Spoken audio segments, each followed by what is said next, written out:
Hello दोस्तों, welcome to अड्डा 24/7। मैं आपकी मेंटोर ऋतिका स्वागत करती हूं आपका इस वीडियो में, जहां मैं बात करने वाली हूं आरबीआई ग्रेड बी 2027 प्रिपरेशन के बारे में। Now few students will think that may be ये शायद जल्दी है, क्योंकि अभी तो पुराना साइकिल ही कंप्लीट नहीं हुआ। तो जो ऐसा सोच रहे हैं कि शायद प्रिपरेशन जल्दी करने को मैं बोल रही हूँ, तो मैं उनसे कहूंगी आप ये वीडियो देखो प्लीज। इसमें एग्जाम आपसे क्या चाहता है ये देखो। What is the exact requirement of the examination, आपको किस लेवल तक जाना होगा तैयारी के, ये देखो। उसके बाद डिसाइड करना कि जल्दी है क्या। ठीक है।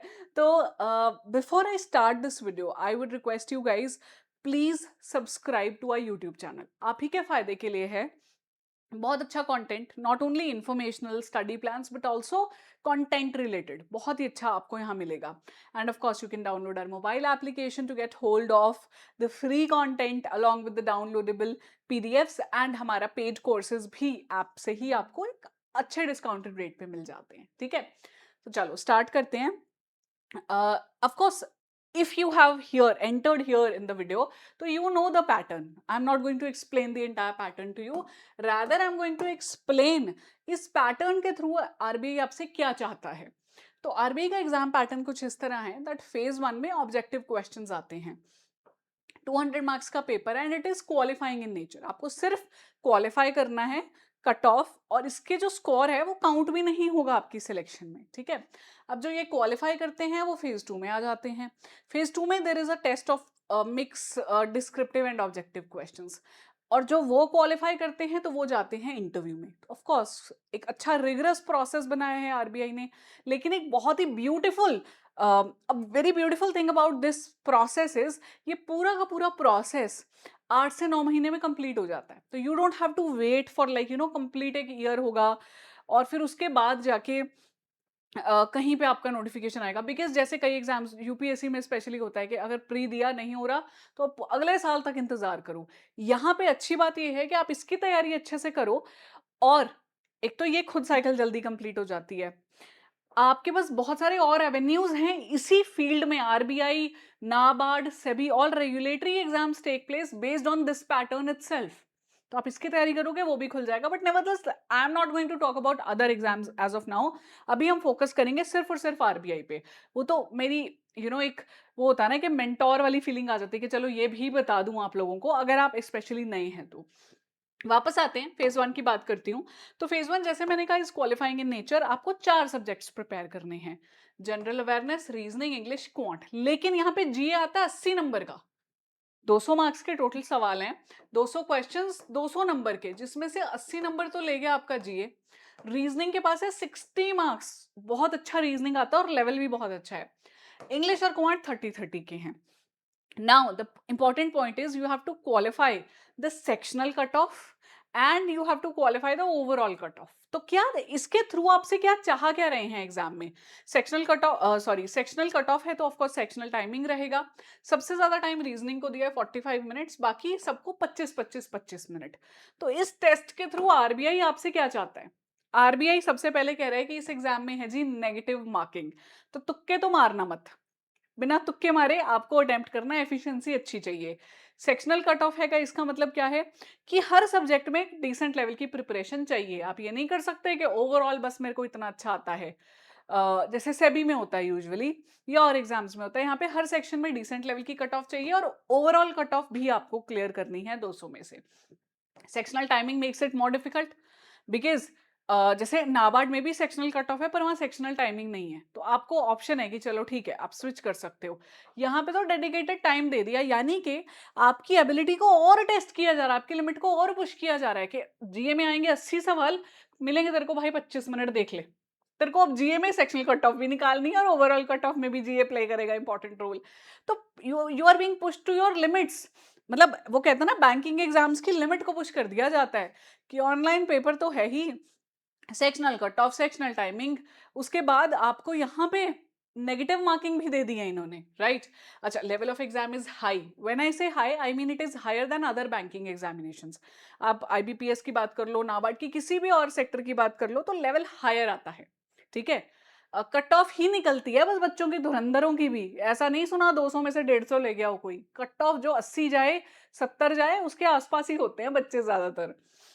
एंड इंपॉर्टेंट थिंग इज जितनी मेहनत करके जाओ, मार्क्स फाइनल सिलेक्शन स्कोर में नहीं ऐड होने वाले। सिर्फ ये देखना था उन्होंने कि आप एक सेक्शनल सेटअप वाले एग्जाम को विद इन टाइम लिमिट सही से निकाल पाते हो क्या। यहाँ पे क्या पता चल गया कि आप अच्छे हो, स्मार्ट हो, तभी निकाल पाए हो पेपर, ठीक है। अब इसके बाद आपको बुलाया जाता है फेज 2 देने के लिए। फेज 2 में एक ही दिन में 3 पेपर्स लिए जाते हैं। एक है डिस्क्रिप्टिव इंग्लिश, एक इकोनॉमिक्स एंड सोशल इश्यूज, तीसरा है फाइनेंस एंड मैनेजमेंट। तो जो फेज 1 आपका इंग्लिश, सॉरी, पेपर 1 इंग्लिश है, 100% डिस्क्रिप्टिव, मतलब 100 नंबर के 3 सवाल है। ऐसे लिखना है, प्रेसी एंड आरसी, रीडिंग कॉम्प्रिहेंशन। ये आपको टाइप करना है, आपको समय मिलता है, ठीक है। वो पेपर खत्म हुआ, फिर ईएसआई शुरू हो जाएगा। यहाँ पे क्या होता है, 50 नंबर का तो आपसे दे दिया एमसीक्यूज, और 50 नंबर के आपको दे दिए डिस्क्रिप्टिव क्वेश्चंस की टाइपिंग करो।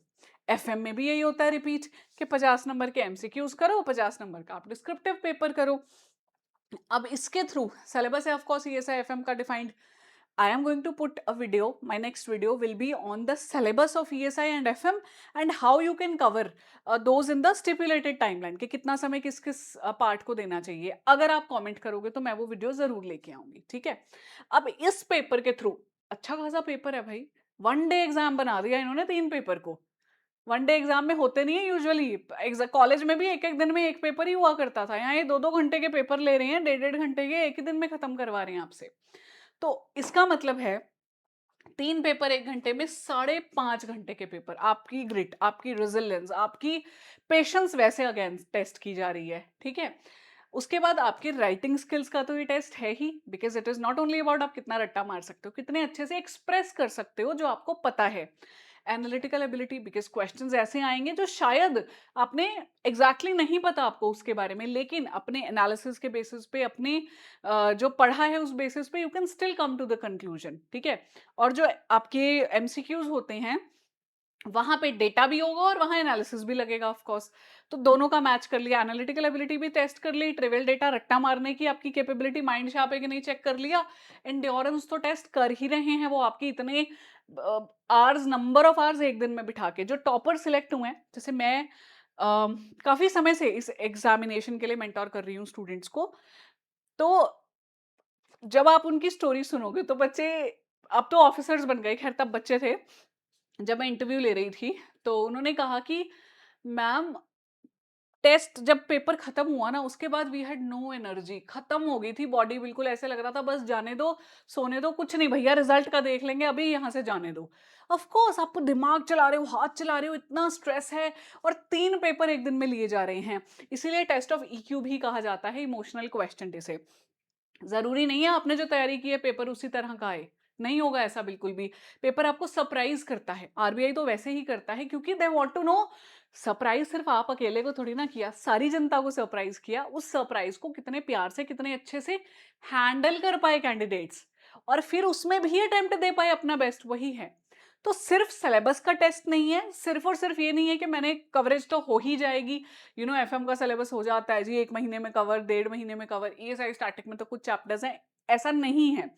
क्योंकि वो जो आप सब पढ़ रहे हो, पूरा इकोसिस्टम बनाना है हमने। आपके ब्रेन में एक तरह ऐसा होना चाहिए, एक तरफ ईएसआई के कॉन्सेप्ट्स हैं, एक तरफ एफएम के कॉन्सेप्ट्स हैं, रेगुलरली करंट अफेयर्स उनमें जाते जा रहे हैं, फिर उनको आपको लिखना आना चाहिए प्रेजेंटेबली बहुत अच्छे तरीके में, टाइम स्टिपुलेटेड टाइमलाइन में, without grammatical errors, without any spelling errors, और एक इंट्रो बॉडी कंक्लूजन के फॉर्मेट में।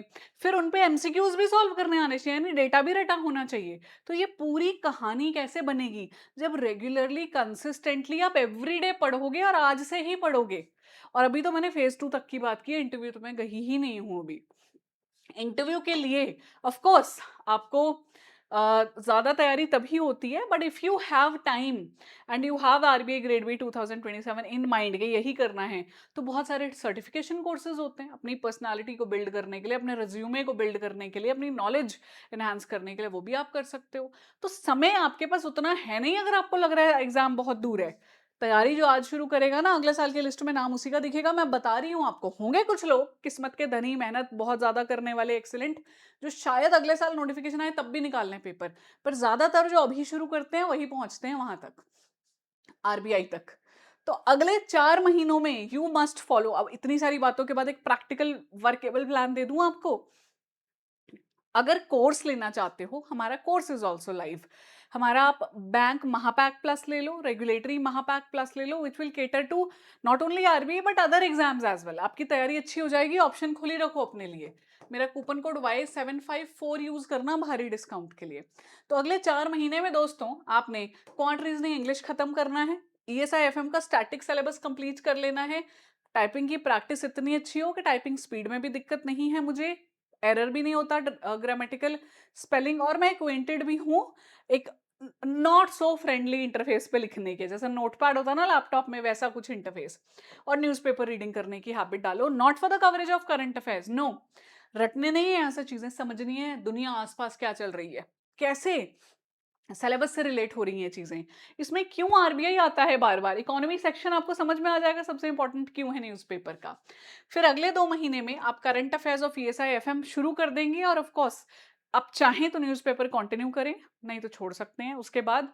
वैसे आदत लग जाए तो उसके बाद कोई नहीं छोड़ता न्यूज़पेपर। फिर करंट अफेयर्स पे फोकस करेंगे, आंसर राइटिंग में मास्टरी आ जाएगी, क्योंकि अब करंट अफेयर्स भी आ गए, न्यूज़पेपर भी इतना पढ़ लिया, लिखना भी आ गया, revision of what you have covered and mock tests, ठीक है।